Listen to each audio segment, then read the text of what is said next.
तुला सावध करणं माझं काम आहे, कारण गोकुळात कृष्ण लहानाचा मोठा होत असताना कंसाला तीळ मात्र ही खबर नव्हती.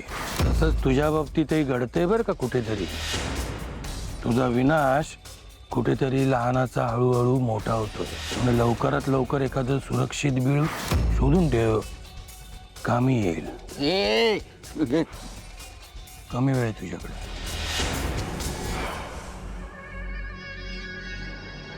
राजकुमार, राजकुमार, हाँ तुला काही हवंय का? मला काही नकोय. निघायचं का? ब्रेकफास्ट करून झाला नको, मला भूक नाही आहे. का? बरं वाटत नाहीये? बरं आहे, नाही बरं. एक्झॅक्ट काय झालंय? घाम का फुटलाय तुला? ते हवेत उष्णता खूप आहे म्हणून. बाकी खाऊन घे रे. हो. आई आई ऐक ना, बोल ना. हेल्वी काय म्हणाला ग सावलीबद्दल? म्हणजे ती कुठे, काहीतरी सांगितलं का? ती आपल्या घरी परत येणार आहे असं काही बोलला का तो? ते महत्वाचं आहे. सकाळी सकाळी त्या पोरीचा विषय मला माझ्या घरात नकोय. तिचं नाव सुद्धा काढू नकोस.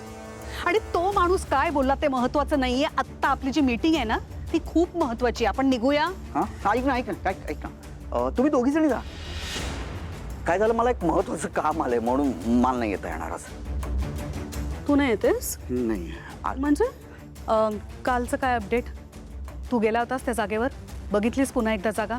डील फायनल केलंस का? नाही, डील फायनल नाही करू शकलो. मी म्हंटल ना, एक महत्वाचं काम अचानक आलं समोर, त्यामुळे मला जाता नाही आलं. नाही नाही नाही, कुठलं एवढं महत्वाचं काम जे मलाच ठाऊक नाहीये? हा, आजची मीटिंग खूप महत्वाची आहे ऑफिसमधली. आपले सीए, वकील सगळे तिथे उपस्थित असणार आहेत आणि सगळ्या पेंडिंग केसेसवरती चर्चा करायची आपल्याला. मला तू तिथे हवायस. बस चल. ऐक ना, तुम्ही दोघी जणी जा ना. तसंही मला केस आणि कागदपत्रांमधलं काहीच कळत आहे. आणि महत्वाचं म्हणजे ना, माझं डोकं थाळ्यावर नाही आहे.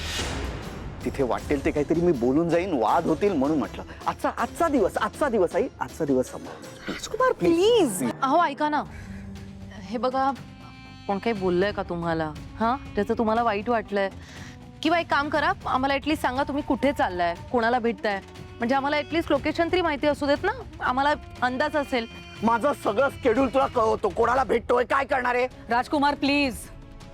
बाहेर जाणाऱ्या माणसाला हाक मारू नये मागणं, एवढं साधी गोष्ट कळत नाही हिला. व्हॉट्स रॉंग विथ हिम? असा का वागतोय हा?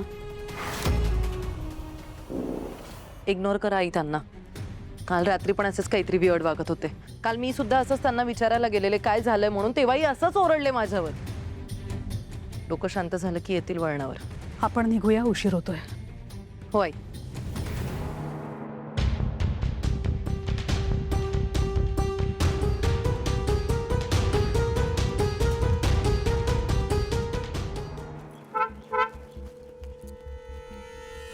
आई आई आई आई मी माझी पर्स विसरले हॉलमध्येच.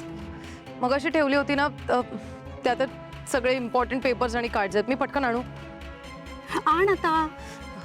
ते लोक वाट बघत असतील. जा त्या, पळ पटकन, उशीर होतोय मीटिंगला. हो आले.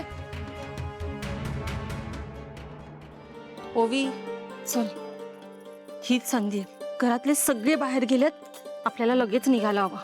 अगं काकू, ही बुक तरी भर. सॉरी, चला या. चल पटकन.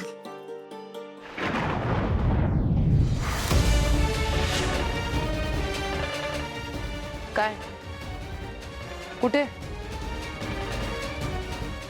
कुठे निघालात? ओवीला खूप कंटाळा आला होता ना घरी बसून, म्हणून म्हटलं इथेच जवळच्या देवळात जाऊन यावं.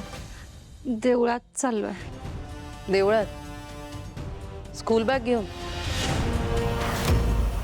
सावली मॅडम, सितार वादनाच्या फक्त 2च जागा रिकामी आहेत. बाकी सॉरी, बाकीची बॅच फुल आहे. चांगली गोष्ट आहे. पण तुम्ही एक गोष्ट नोटीस केलीत का शमाताई? तबला वादनासाठी मुलींची संख्या खूप कमी आहे. मला असं वाटतं की सॉरी. It's okay. मला असं वाटतंय की आपण ती जागा मुलींसाठी राखून ठेवूयात. काय म्हणताय? हो ना, मुलींनी देखील तबला वादन शिकायला हवं. करेक्ट.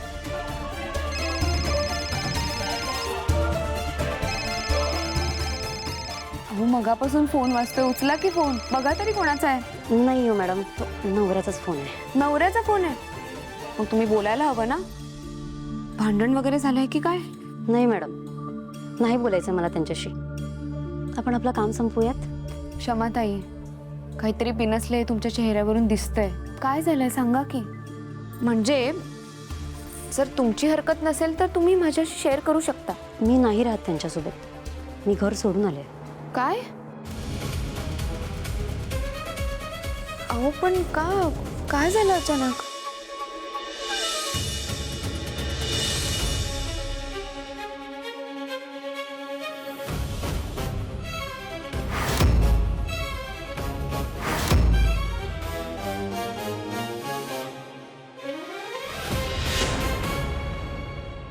ते खूप चांगले होते, पण फक्त जगासाठी. घरात जेव्हा जेव्हा वाद व्हायचे तेव्हा फक्त आईचीच बाजू घ्यायची.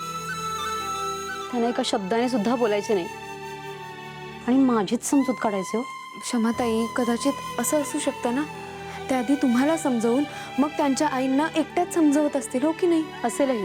आमच्यात भांडण झालं की नेहमी आईचीच पाठराखण करायचे आणि मी नेहमी एकटे पडायचे. कारण ती त्यांची आई आहे, त्यांचे संस्कार आहेत, त्यांचं प्रेम आहे. आणि असं असू शकतं की तुमच्या समोर त्यांना आईंना बोलणं योग्य वाटत नसेल. याला काय अर्थ आहे मॅडम? आईची चूक असताना आईचीच बाजू घेणार हा कुठला नाही. क्षमाताई, मला सगळ्या गोष्टी कळता येतो, पण ह्या कारणावरून घर सोडून येणं. बरं ते सगळं जाऊ द्या, तुमचा एक मुलगा आहे, त्याच्या मनावर काय परिणाम होईल ह्याचा विचार करायचा ना. हे त्यांना कळायला नको का मॅडम? नेहमीच असंच झालंय. मी किती सहन करणार? आणि त्या दिवशी तर त्यांनी हद्दच केली. अशी काळजी करणारा तो वसंत त्या दिवशी माझ्यावर इतका चिडला की त्याने माझ्यावर हात उगारला, मला मारलं त्याने. तुम्हीच सांगा कसं राहायचं मी तिथे? म्हणून मी सरळ सोडून आले. माझा मुलगा आणि मी आता वेगळे राहतो. आता मला नाही जायचं परत.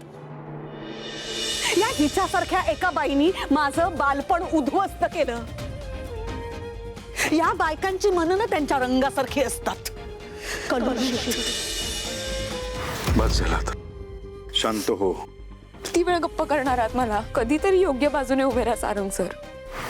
तुम्ही तुमच्या आईच्या बाजूने नाही, तुम्ही असत्याच्या आणि चुकीच्या बाजूने उभे आहात.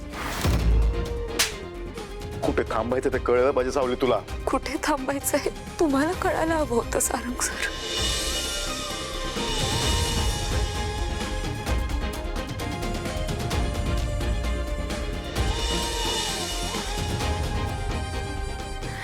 क्षमताई, तुम्ही शांत व्हा आधी. शांत व्हा. त्याने हात उचलला तुमच्यावर.